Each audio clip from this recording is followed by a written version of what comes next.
Z rana wyspani, wypoczęci, chociaż noc była krótka, ale łóżka bardzo wygodne. Ekipa pensjonatu zadbała o to, żebyśmy z pustymi brzuchami od nich nie wyjechali. Za tą gościnność i w ogóle za jakość tego miejsca ogromnie ich polecamy. Fort Silvan, pamiętajcie, jak będziecie tylko w Rumunii, praktycznie paręnaście kilometrów za wjazdem od granicy, Fort Silvan. Tej nazwy szukajcie w Google'ach, wyskakuje bez problemu.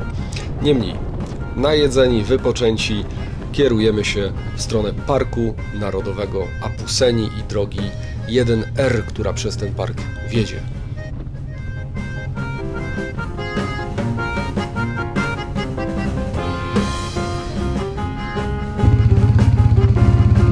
Pewnie jednokrotnie i was nawigacja wyprowadziła w pole, no to tym razem nas. Jesteśmy gdzieś, ale to jest ładne gdzieś. Ale czy pojedziemy tędy? Chyba zawrócimy.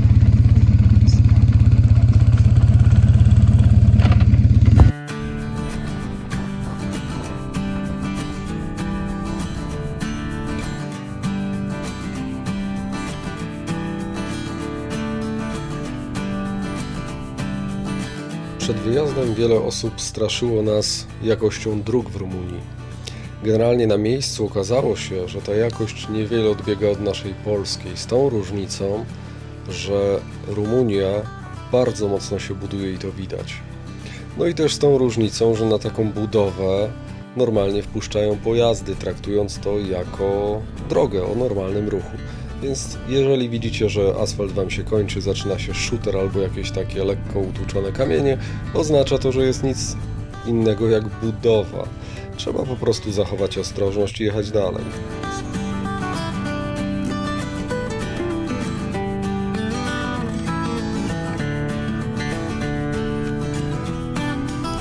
Kierując się w stronę Parku Apuseni, nie sposób nie przejechać przez miejscowość o uroczej nazwie Huedin. Sami zobaczcie, co tu się dzieje. Podzieliliśmy Wam ekran na dwie strony i generalnie wrażenie z jazdy przez tą miejscowość jest takie, że jedna strona konkuruje z drugą. Walące się chaty, bardzo biedne, praktycznie graniczą przez mur albo często stoją na tej samej posesji, co wręcz pałace. Wrażenie z przejazdu przez tą miejscowość długo z nami zostało i szczerze Wam powiem, trzyma się z nami długo po powrocie do Polski. Cały czas zastanawiamy się, jaki jest w tym sens i jaka logika. Niemniej nie oceniamy, tylko się zastanawiamy. Poza tym nieodmienne makarony na słupach to jest coś, co bardzo nas bawiło.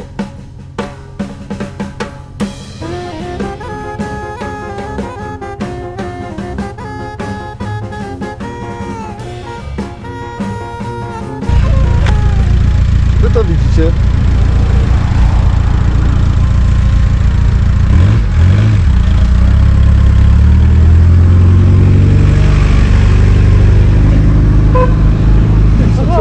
Jeszcze trzeba na nie trąbić, żeby przejechać. No to my chyba też się zbieramy, ale to jest genialne.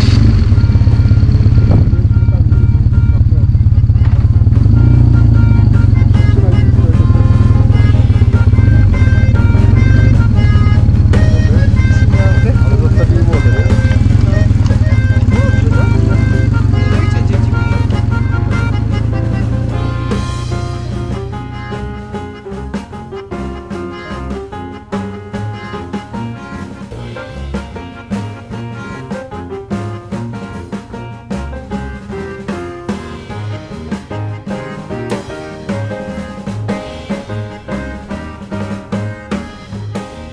Droga przez rezerwat, do której tak dążyliśmy, okazała się nie lada zaskoczeniem.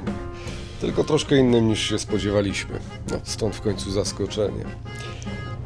Generalnie sama trasa wiedzie przez bardzo ładne lasy, bajkowe wioski i bardzo trzeba uważać za każdym zakrętem, bo można trafić na przykład na stado koni, które sobie idzie, albo na krowy, które beztrosko przechodzą przez drogę bądź idą po tej drodze. Na łąkach dookoła można zobaczyć kozy i owce, których niestety nie udało nam się nagrać, bo były za daleko. ale zwierzęta gospodarskie generalnie zdominowały ten teren i jeżeli macie ochotę na taki klimat, to niesamowicie polecamy drogę przez Trans-Ursoję.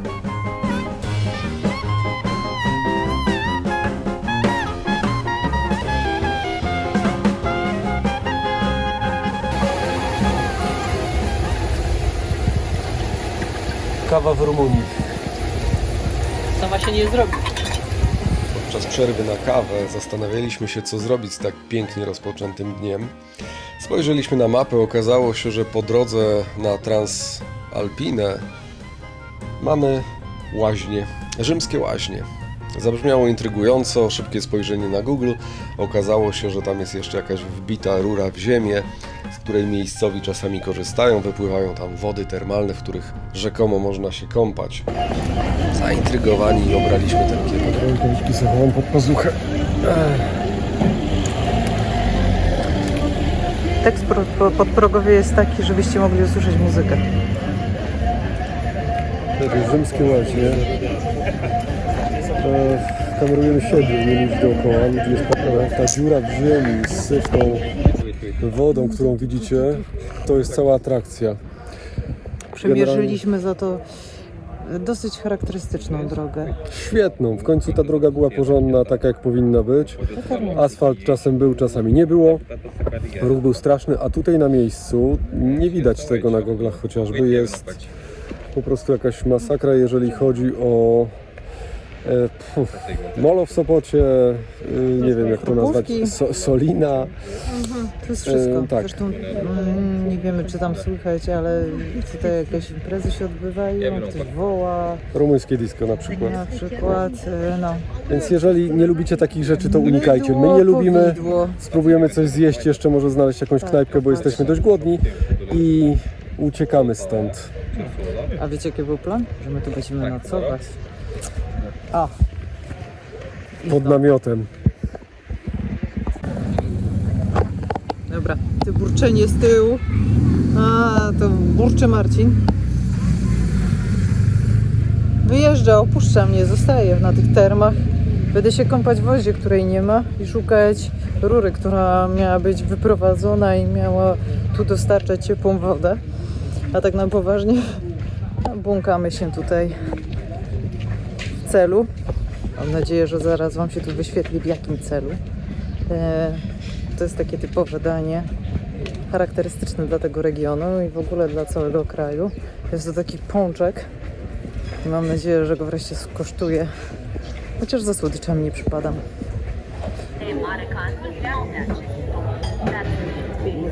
It's big. But you can take away. You can take it with you. Papanasi, bo tak nazywają tego pączka, okazały się przepyszne. Weszły nam po 2 porcje na łebka. Trochę się miło zrobiło, na brzuchu osiadło. Stwierdziliśmy, że mamy troszkę dnia jeszcze przed sobą, jedziemy w kierunku Transalpiny i najbliżej jak się da spróbujemy znaleźć miejsce na namiot.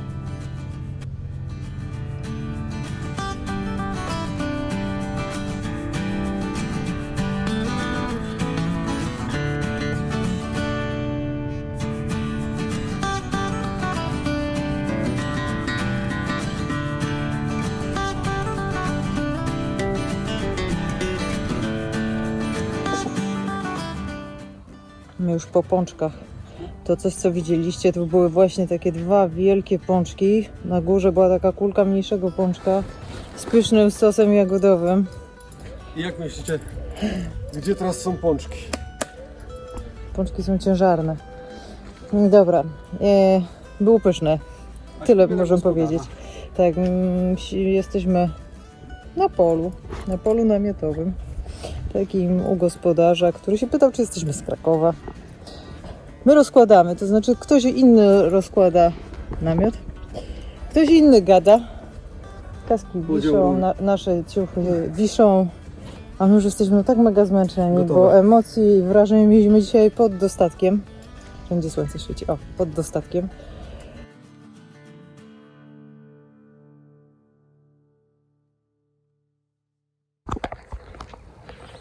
Panie na gospodarza, tak się kończy, to jest gospodarz. Tak. Pilnowaliśmy dzisiaj tego gospodarza, żeby był zadowolony, żeby miał miski pełne i pomidorów, które chyba jeszcze ostały się.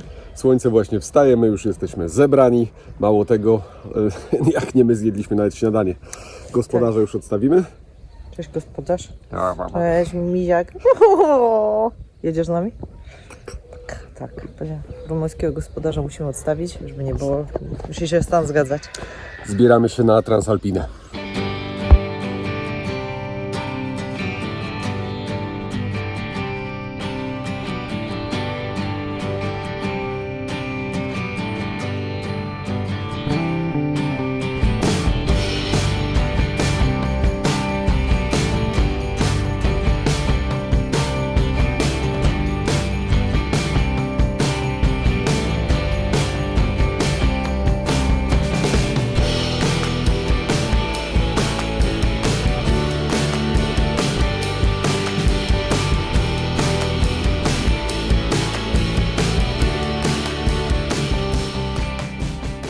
Widzieliście to, co tam się zadziało?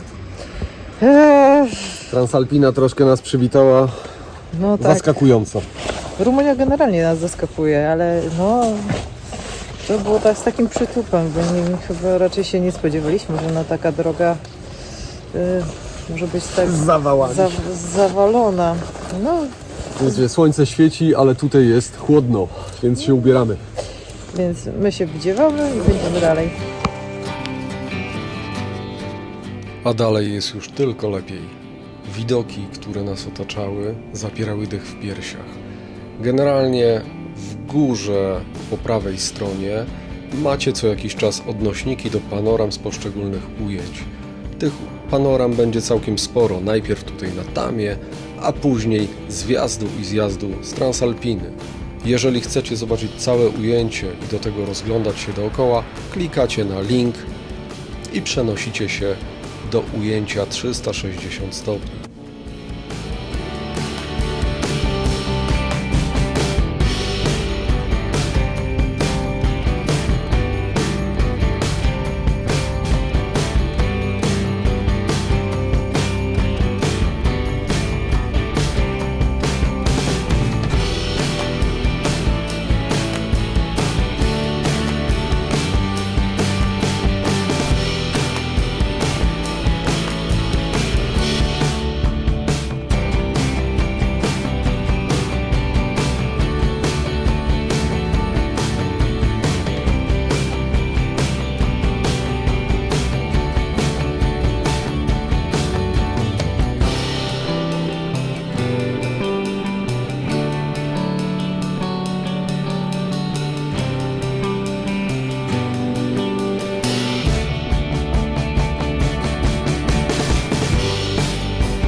Jesteśmy na szczycie Transalpiny, najwyższej drogi asfaltowej Rumunii.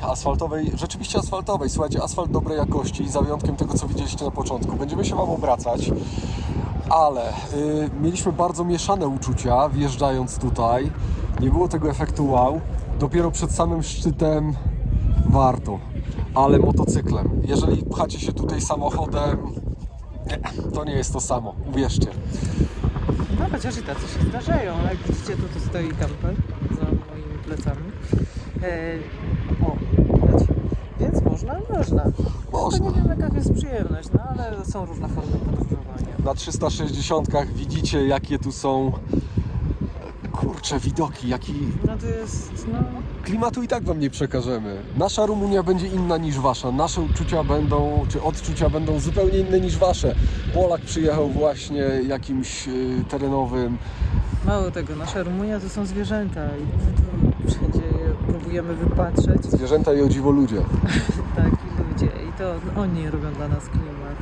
Efekt wow też jest, ale dopiero przed szczytem na Transalpinie. Zobaczymy, może jeszcze Transfogaraska dzisiaj, może nie. Okaże się. Na razie kończymy i musimy nasycić się tym widokiem. No i kawą, a wczorajsza pychotka w postaci tego pąka była rewelacyjna. Ale trzyma. I trzyma do dzisiaj, także no, Polecamy. robi robotę.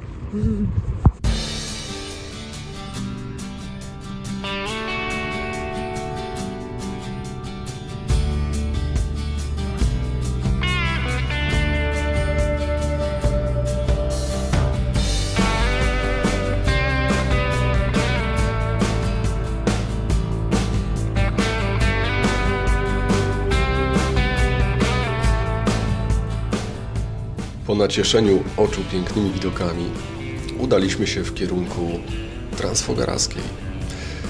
Tak naprawdę mieliśmy nadzieję, że po drodze spotkamy niedźwiedzia. Dużo się o nich nasłuchaliśmy, o tym, że wychodzą na drogi wręcz i można je bez problemu spotkać. Jak do tej pory nic takiego nie nastąpiło. Pełni nadziei ruszyliśmy przed siebie.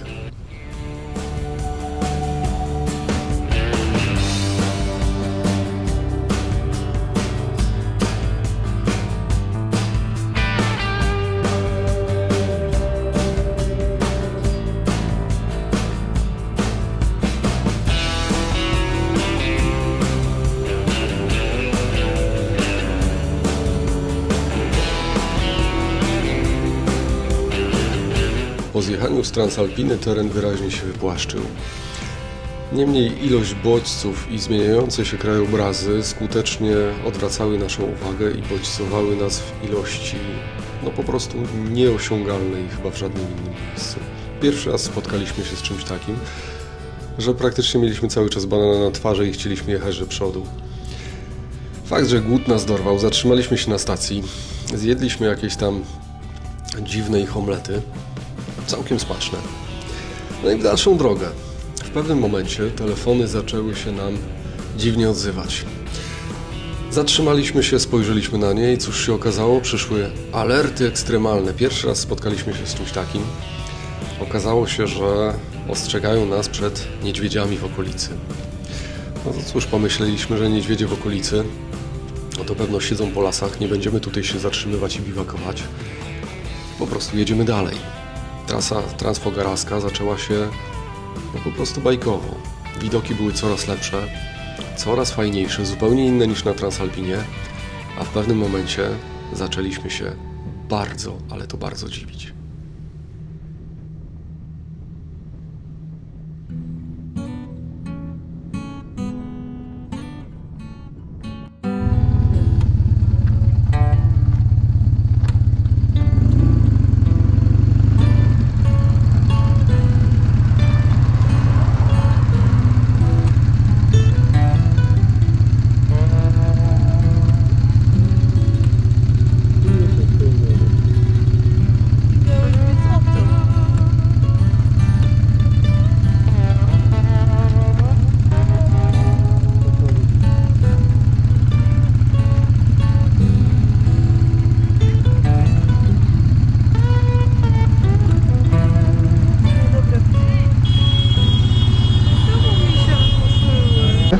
Pan natrąbił na naszego misia. Tak, pan natrąbił nam na misia, a my czujemy się spełnieni, Bo mam misia.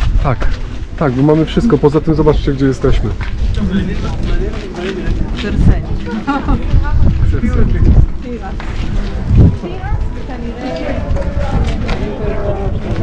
Ale super.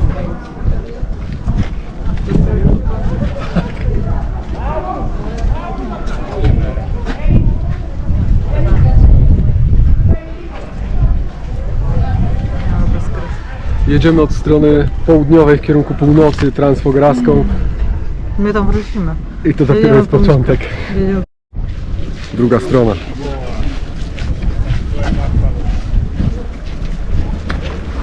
Wow. No nogi się uginają. Fantastycznie. Tutaj zjeżdżamy.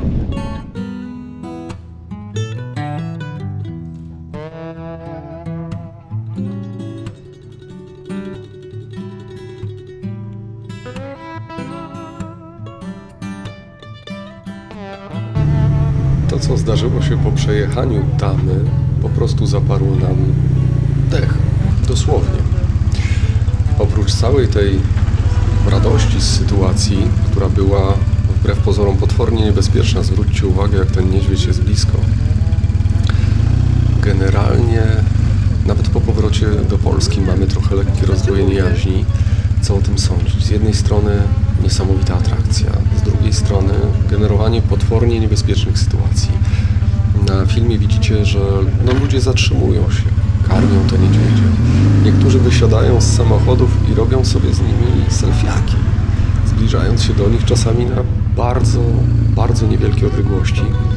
Wystarczy jakiś gorszy dzień takiego miśka i może dojść do tragedii.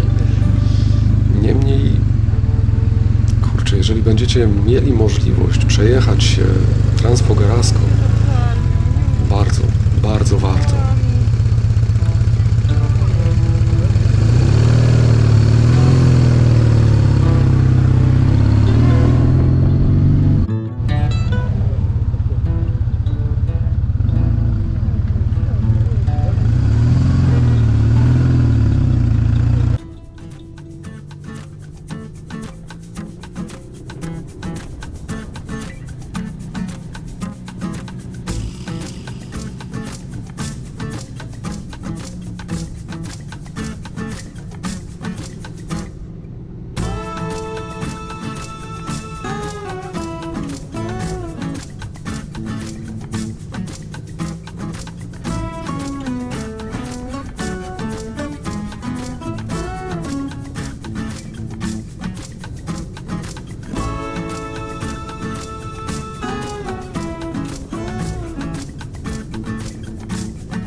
Jeszcze jedno a propos ludzi. Sami ludzie w Rumunii bardzo nas zaskoczyli. Takiej serdeczności, takiej otwartości, życzliwości naprawdę się nie spodziewaliśmy. Umówmy się, w Polsce jak ktoś mówi ty Rumunie, to nie mówi tego chwaląc kogoś, tylko próbując go obrazić. Tymczasem po powrocie z Rumunii hasło dla nas ty Rumunie nie będzie obraźliwe. Polacy dużo powinni się od nich nauczyć. Serdeczni, fantastyczni, otwarci, pomocni, cudowni ludzie.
Widzicie to wszystko. Jeżeli oglądacie Top Geara, to ten widok, tutaj patrzymy, to jest dla Was Stany. Jesteśmy na szczycie Transfogaraskiej. Słońce wali teraz Wam prosto w obiektyw. Generalnie wyjechaliśmy od strony, co tak staniemy, żebyście coś widzieli, południowej i bardzo się cieszymy. Spotkaliśmy, mam nadzieję Wam już pokazaliśmy, 5 miśków. 5. W odległości takiej, że o nogi prawie się ocierały. Takie Fantastyka. dostaliśmy później alerty związane właśnie z tym, żeby ich nie karmić, żeby nie dotykać, żeby nie wychodzić z domu. Zresztą to Wam wklejemy ten alert. No i cóż, jedziemy dalej szukać, nie wiem. Słuchajcie, generalnie ta strona północna trasy transfogarskiej przypomina Krupówki. Makabra. Południowa jest cudowna. Zresztą zdążyliśmy Wam coś tam nagrać w wyjeździe. Zasuwamy dalej.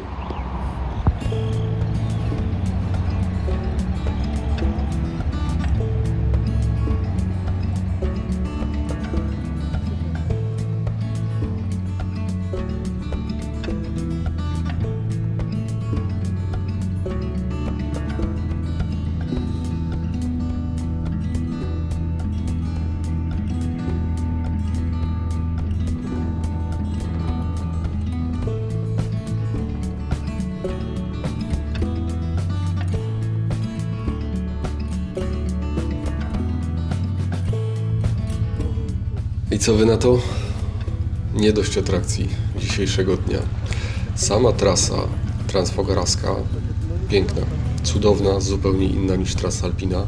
Ilość niedźwiedzi przeszła nasze najśmielsze oczekiwania. Ta matka z młodym, niestety dokarmiana przez ludzi z samochodów. Tu kolejny robiący sobie zdjęcie na zewnątrz. Dziwne to dziwne. Niemniej, udajemy się w kierunku Fogaras, bo tam postanowiliśmy przenocować i naładować baterię.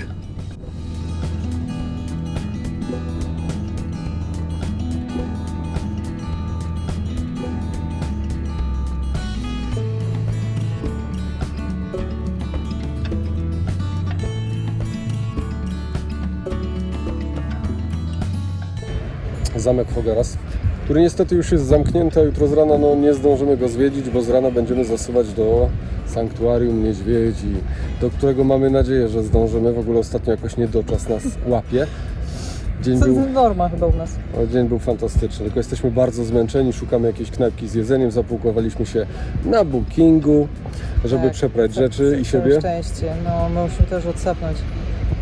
O emocji mamy 1500, musimy podładować się z prądem, więc będziemy ładować dzisiaj sprzęt. No i Siebie co? chyba. Swoje Idziemy jeść akumulatory. czegoś, słuchajcie, idziemy znaleźć coś do jedzenia miejscowego, bo już majaczymy, jesteśmy bardzo Najgorsze to, zmęczeni. że wszędzie tu przychodzą ludzie, coś jedzą, więc Czas. mają pychotki.